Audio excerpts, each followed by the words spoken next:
Hey, interesting session today. The required reading and this presentation are almost word for word exactly the same. I did that on purpose because I need you to really absorb and understand each of these examples.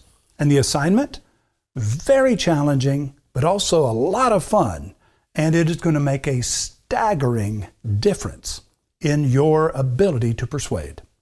I call this when, why, and how to write a verb avalanche.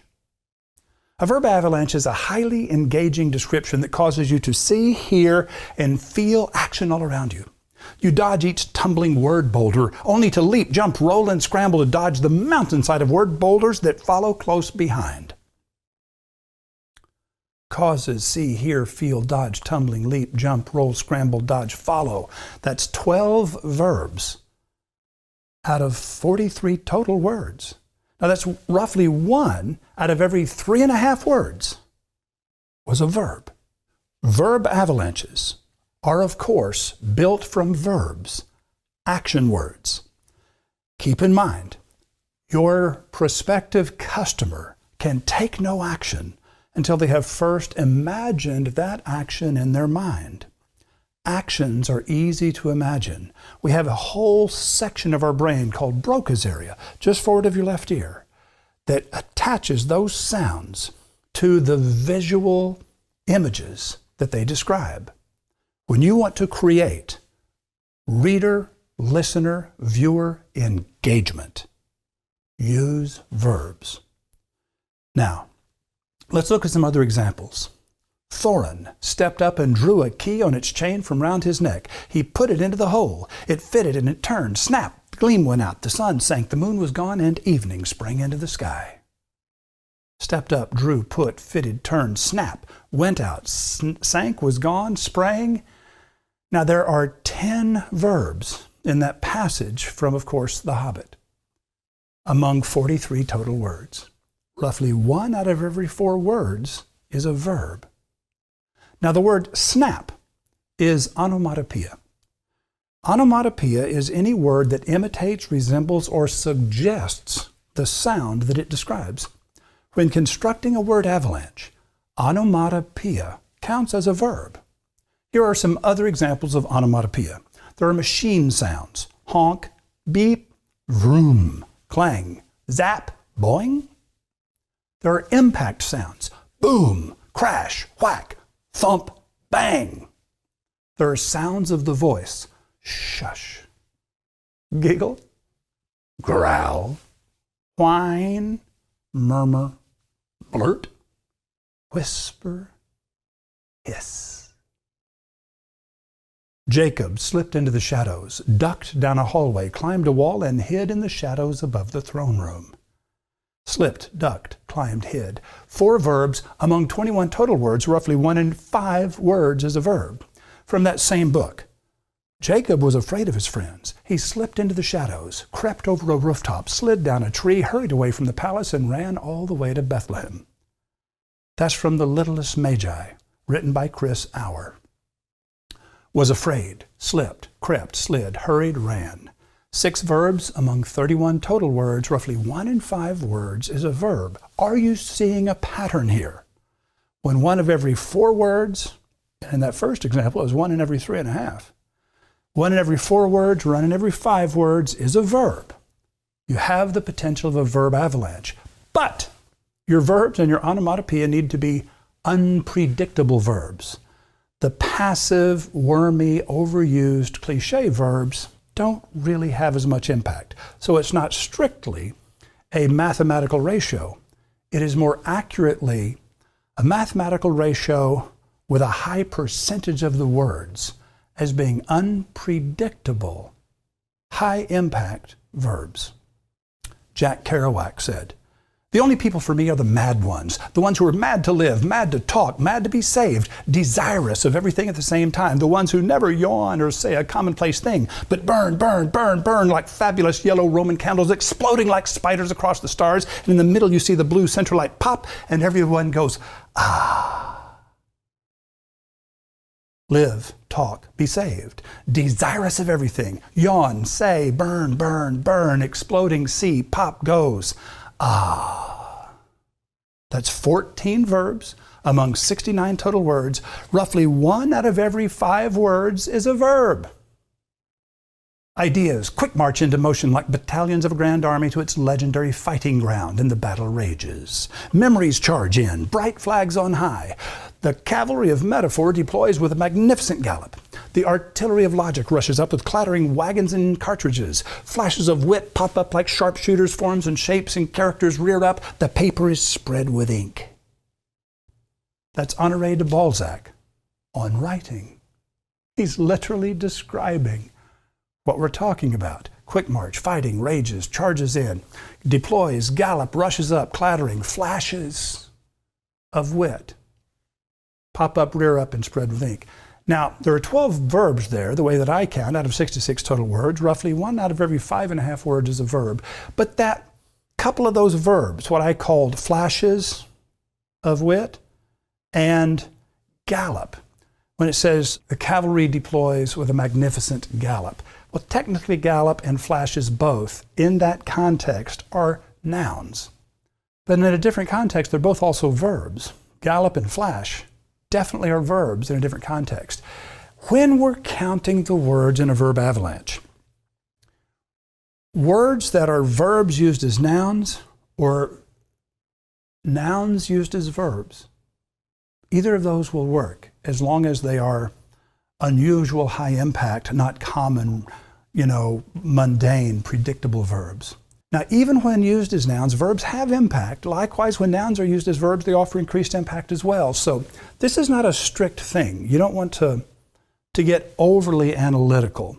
So when you see a word, and in some senses it's a verb, but in this instance it's actually used as a noun, it's a good word. Use it, use it, use it. Now, here's an example of a noun used as a verb. And I agree, you'll say that it's a notable use of a noun as a verb and consequently has increased impact.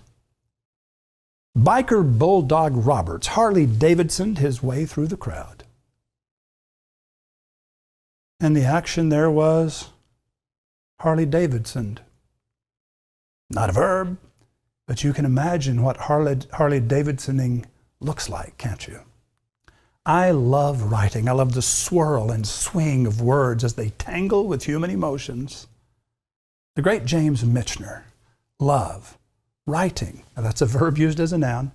Love, swirl. That's another verb used as a noun. And then swing and tangle. That's a total of 6 verbs among 17 total words. Roughly 1 in 3 words is a verb. I love writing. I love the swirl and swing of words as they tangle with human emotions.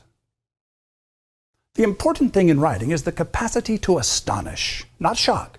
Shock is a worn-out word, but astonish. That's Terry Southern, another writer speaking of writing. Writing, astonish, shock, shock, astonish. 5 verbs among 19 total words, roughly 1 in 4 again, is a verb. I want a life that sizzles and pops and makes me laugh out loud. And I don't want to get to the end, or to tomorrow even, and realize that my life is a collection of meetings and pop cans and errands and receipts and dirty dishes. I want to eat cold tangerines and sing out loud in the car with the windows open and wear pink shoes and stay up all night laughing and paint my walls the exact color of the sky right now.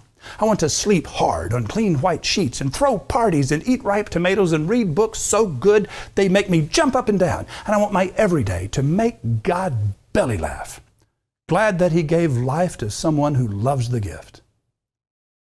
Shauna Nyquist, a verb avalanche. From her book, Cold Tangerines, celebrating the extraordinary nature of everyday life.